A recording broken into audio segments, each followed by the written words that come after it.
A tradition at UConn, all for the kids. The annual HuskyTHON is an incredible event that gets students up and moving and dancing, all to raise money for children in the fight of their life.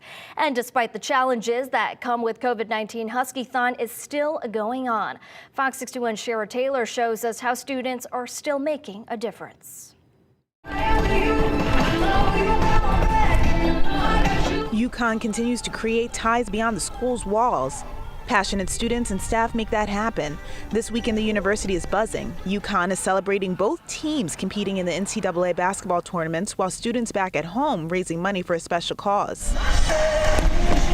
It's the first day of our first ever HuskyTHON weekend. We fundraise year-round for Connecticut Children's Hospital in Hartford.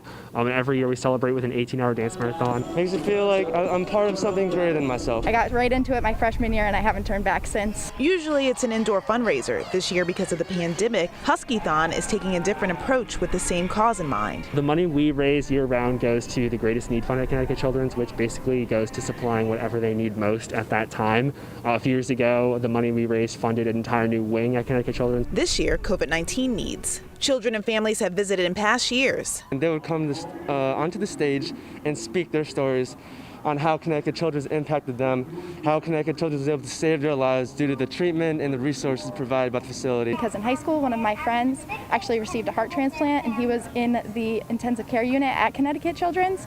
And just hearing about how his family spoke of the care they received and how they couldn't have gone through it without the staff and facility of Connecticut Children's really impacted me. About 3,000 people are registered for the live streams portion of HuskyTHON.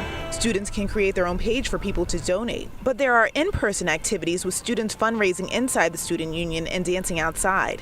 You can see UConn students are passionate about fundraising. They're doing the morale dance here. They're also enthusiastic about the school's basketball teams. Go Huskies, baby. Woo! Book night, that's my guy. I am a big fan of UConn basketball. That's part of the reason why I decided to come to UConn. It's just the hype that surrounds them every year, men and women's team. Shara Taylor, Fox 61 News.